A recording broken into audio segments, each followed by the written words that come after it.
My name is Peter Kareki. I'm a resident at Isli, especially California Ward. So today we had an engagement. Our organization, which I stand as the treasurer, which is the Diplomats for Health in Resilient Community, located in Pumwani. We had a session talking about waste management practices. So first of all, I came to this engagement because I thought it would be a fruitful one. Also, I'm one of the organizers of the event. We partnered with other organizations like YSB and the Youth Alive Kenya, and we came here. We were taught about activities like sorting out waste, garbage, not just disposing them, all of them kwa kuchanganya. We were taught activities of about separating the waste and segregating them, putting them in different plastics, and I think it will be a good thing henceforth, together with me, not just me, but also the community. And what I hope to achieve from this is that I'll go there back to my community and amplify what I've been taught there, what I've learned and I've been taught here, to go and amplify them to my community, and hoping that by doing this it will help in reducing the kind of wastage that we see in our community. Good afternoon. My name is Hassan Koki, and I'm here in Majengo area. So what we're doing today is we are having a conversation with the community members, and we've been really conversing on what are the most sustainable ways in terms of waste management.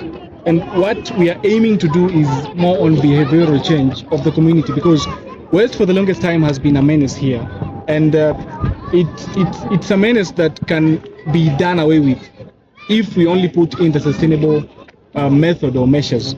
And as you can see over there, we initially had a problem with waste being dumped here. But through the advocacy efforts and the initiatives that we've been able to come up with in this place, that waste was done away with. Yeah, so this area is huge, and you know, Majengo is at the center of Gikomba and Isili, and unfortunately, Gikomba and Isili do produce waste, and most of that waste finds itself in our locality, which is Majengo. So most of the things that we've been able to do, or we are doing, or we are intending to do, is we want to bring together different stakeholders in the community, from the local area admin to us as the community members, to discuss on ways, how we can solve this problem or this menace. And I'll mention to you that this is the first step towards that whole journey, because it's a journey and it cannot be attained in one single sitting. Hi, my name is Janet Ruto. I work with Jani Mpya Solutions.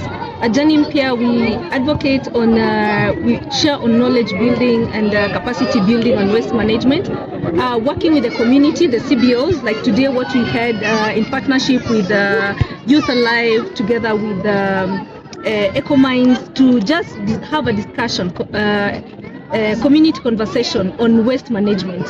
And I like the fact that you see in this community we have all the different the ages here, from 18 years to 65, like really old people.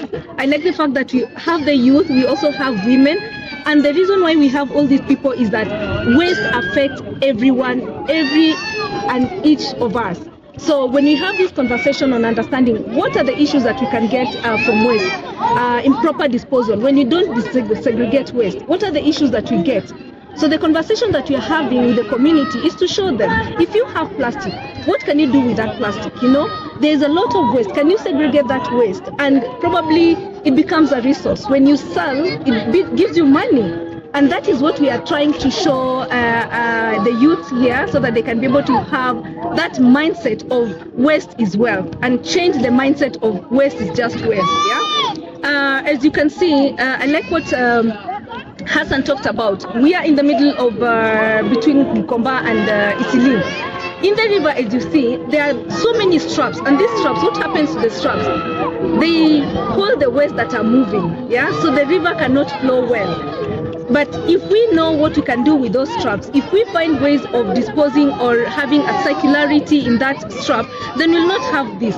We had a very beautiful conversation by Faith on how we can have a circular economy as opposed to linear economy, where you make waste, and we start thinking of how we can reduce the waste, how we can be able to reuse the waste and recycle the waste. So we want to have a system where we have exchange programs. there are other CBOs in other communities where they are really doing great jobs. And if the community here can be able to learn from them and replicate, then we can be able to create employment. People can be able to have jobs and make money from it. And then this is not just a discussion that is going to end now. It's going to be a continuous discussion. So today we have learned on how we can segregate waste. Tomorrow we are going to see, have we really segregated the waste? The next time we are going to come and see who are the people who can be able to collect those waste, so that we make sure that the waste does not go to the river. The waste is collected, the waste has been recycled, and probably from the waste we make, let's say, poles, we make the basins. Can the basins still come back to the community and be used, so that the people can be able to appreciate the value of the waste that they have, and just not look at it as waste as it is. So we have a journey. It's a journey. We've just started, and we have beautiful story that we'll tell in the next 1 year or the next year after that. So